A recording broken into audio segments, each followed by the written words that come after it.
Hello students, in this video we will discuss about the class 7th chapter number 1 nutrition in plant. In the previous video we have already covered the topic nutrition, what is nutrition, what is autotrophic nutrition and in which plants autotrophic nutrition take place. In this video we will discuss about heterotrophic plant. Heterotrophic plant क्या होते हैं बेटा? Heterotrophic जो word है वो दो word से मिलके बना हुआ है, हेट्रो प्लस ट्रॉपिक. हेट्रो का मतलब होता है अदर और ट्रॉपिक का मतलब होता है न्यूट्रिशन. मीन्स वो प्लांट जो अपने न्यूट्रिशन के लिए किसी अदर प्लांट के ऊपर डिपेंड रहते हैं कहलाता है हेटरोट्रॉपिक न्यूट्रिशन. ठीक है, और ऐसे प्लांट कहलाते हैं हेटरोट्रॉपिक प्लांट. अब अगर हम बात करें कि हेटरोट्रॉपिक जो प्लांट्स होते हैं वो कितनी तरह के होते हैं बेटा, ये 4 टाइप्स के होते हैं, 4 प्रकार के होते हैं. पहला है पैरासिटिक प्लांट, दूसरा है सैप्रोफिटिक प्लांट, तीसरा है इंसेक्टिवोरस प्लांट और चौथा है आपका सिम्बायोटिक प्लांट. सबसे पहले हम बात करते हैं पैरासिटिक प्लांट की. पैरासिटिक प्लांट को हिंदी में कहते हैं बेटा परजीवी प्लांट. परजीवी मीन्स दूसरे के ऊपर अपना जीवन व्यतीत करने वाले जो प्लांट्स होते हैं. इनकी क्या स्पेशलिटीज होती है? ये अपना जो न्यूट्रिशन होता है वो अदर प्लांट से गेन करते हैं. क्यों करते हैं? ये भी प्लांट है तो अपना खाना इनको खुद बनाना चाहिए. तो आंसर इज बेटा क्योंकि इनके अंदर क्लोरोफिल नहीं पाया जाता. ठीक है, आपको बताया गया था कि जो ऑटोट्रॉपिक प्लांट्स होते हैं वो अपना खाना क्यों बनाते हैं खुद?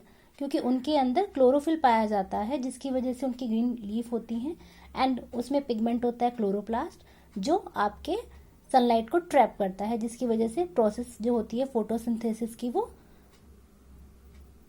होती है.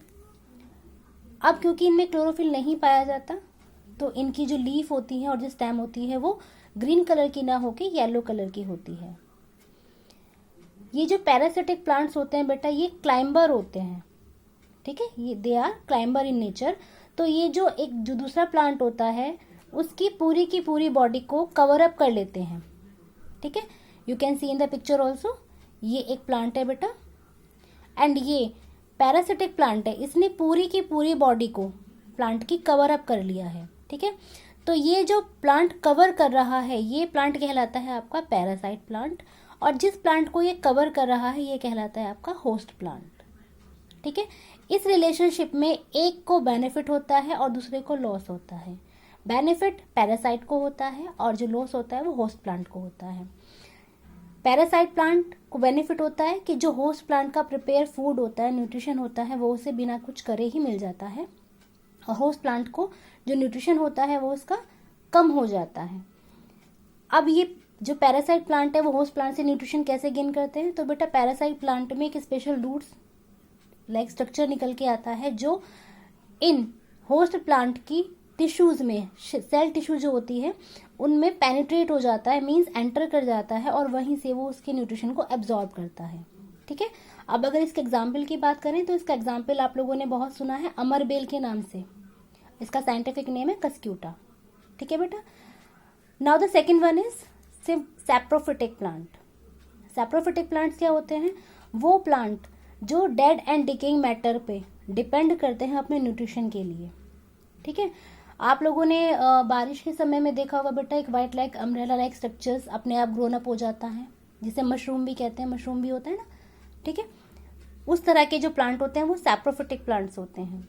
अगेन ये अपना खाना खुद नहीं बना सकते तो फोटोसिंथेसिस की प्रोसेस इनमें भी नहीं होगी. ये अपना जो न्यूट्रिशन है वो लिक्विड फॉर्म में गेन करते हैं. ठीक है, जब ये डेड और डिकेइंग मैटर के संपर्क में आते हैं, टच में आते हैं तो इनके जो टिश्यूज हैं उनमें से लिक्विड सिक्रीट होने लगता है और डेड और डिकिंग मटेरियल को डिसॉल्व करने लगता है.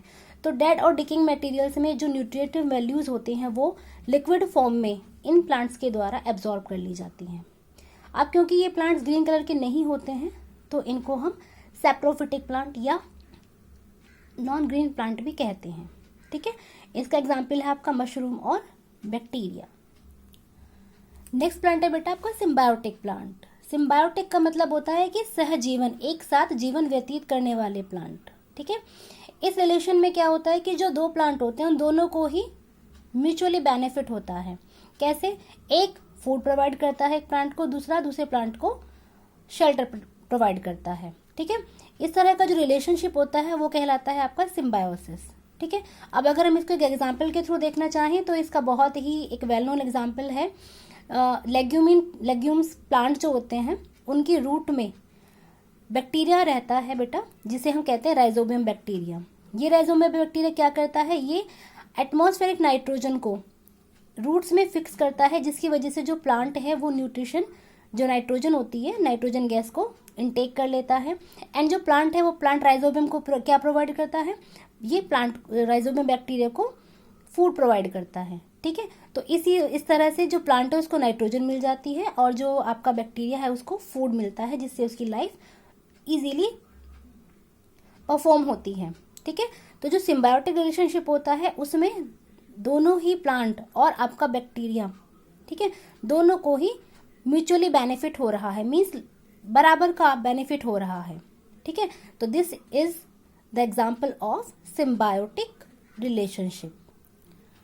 Next and the last topic of this is insectivorous plant. ठीक है, जैसे कि नाम से पता चल रहा है आपको, इंसेक्टिवोरस मीन्स इंसेक्ट को खाने वाले प्लांट्स, यानी कि वो प्लांट जो इंसेक्ट को खाते हैं वो कहलाते हैं आपके इंसेक्टिवोरस प्लांट्स। ये प्लांट भी ग्रीन कलर के होते हैं और अपना खाना खुद बना सकते हैं। ठीक है, अब अगर अपना खाना खुद बना रहे हैं तो बेटा इन्हें फिर एक क्वेश्चन आता है कि इन्हें फिर इंसेक्ट्स को खाने की ज़रूरत क्या है, क्योंकि अपना खाना तो खुद बना रहे हैं। जो अदर प्लांट्स थे, जैसे आपका पैरासिटिक प्लांट था या आपका सिम्बायोटिक प्लांट था, ठीक है, वो क्यों दूसरे के ऊपर निर्भर थे, क्योंकि उनको अपना खाना नहीं बना पा रहे थे वो। ठीक है, लेकिन ये प्लांट तो अपना खाना खुद बना रहे हैं, तो फिर क्यों ये इंसेक्ट खाते हैं? बेटा वो इसलिए खाते हैं क्योंकि कुछ प्लांट्स ऐसी सॉइल में ग्रोन अप होते हैं जिसमें उनको नाइट्रोजन प्रॉपर अमाउंट में नहीं मिल पाता है फॉर देयर ग्रोथ। ठीक है, तो ये इन इंसेक्ट्स के थ्रू उस नाइट्रोजन की कमी को पूरा करते हैं।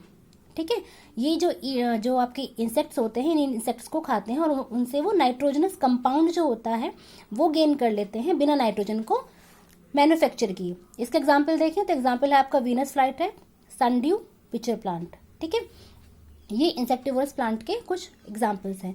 जो पिचर प्लांट है उसकी शेप कुछ इस तरह से होती है, एक जग के आकार की होती है, इसमें एक लिड लगी हुई होती है ऊपर leaf like.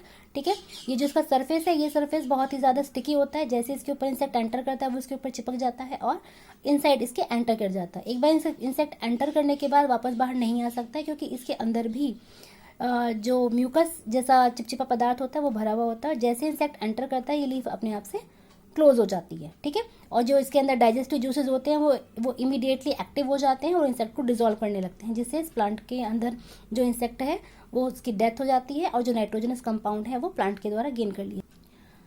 Second one example है सनड्यू। सनड्यू क्या होता है बेटा, ये जो प्लांट है इसमें जो आपको आउटलाइन स्ट्रक्चर्स दिख रहे हैं यहाँ पे, बॉल लाइक स्ट्रक्चर्स, ये ऐसा लगता है जैसे कि सूरज की रोशनी में ओस की बूंदें हों, सनड्यू। ठीक है ना, तो इससे अट्रैक्ट होकर जो इंसेक्ट है वो इनके ऊपर आकर सिट डाउन कर लेता है और जैसे ही वो सिट करता है तो ये जो फ्लैजिला है ये एक्टिव हो जाते हैं और इंसेक्ट को अपने अंदर कवर अप कर लेते हैं और फिर वही डाइजेस्टिव जो सिक्रेट होने शुरू हो जाते हैं और फिर जो इंसेक्ट है उससे नाइट्रोजनस कंपाउंड गेन कर लिया जाता है। Last example is insectivorous plant, that is Venus flytrap. ये वीनस फ्लाईट्रैप में क्या होता है कि इसके यहाँ पर ये जो आउटर स्ट्रक्चर है ये टीथ लाइक स्ट्रक्चर्स होते हैं, टेंटिकल्स लगे हुए होते हैं। ठीक है, इन टेंटिकल्स में जैसे ही कोई इंसेक्ट आके सिट डाउन करता है, बैठता है, तो ये फ्लैजिला दोनों के दोनों जो टेंटिकल्स हैं ये सेंसिटिव हो जाते हैं उस इंसेक्ट के लिए। ठीक है, और जैसे वो इंसेक्ट जब आके अंदर इसमें चिपक जाता है, इसके की जो ये फ्लूइड होता है इसमें चिपक जाता है, तो वो बाहर निकलने की कोशिश करता है लेकिन वो बाहर नहीं निकल पाता है। तो उसके इंसेक्ट के मोशन से ये फ्लैजिला, ये टेंटिकल्स एक्टिव हो जाते हैं और धीरे धीरे करके शट डाउन होने लगते हैं। ठीक है, जब ये शट डाउन हो जाते हैं तो इसी के अंदर जो इंसेक्ट है वो डाइड हो जाता है, मर जाता है और अगेन डाइजेस्टिव जूसेस सिक्रेट होने लगते हैं एंड वो इंसेक्ट को डिसॉल्व करने लगते हैं। That's all for now. Thank you बेटा, हैव अ नाइस डे।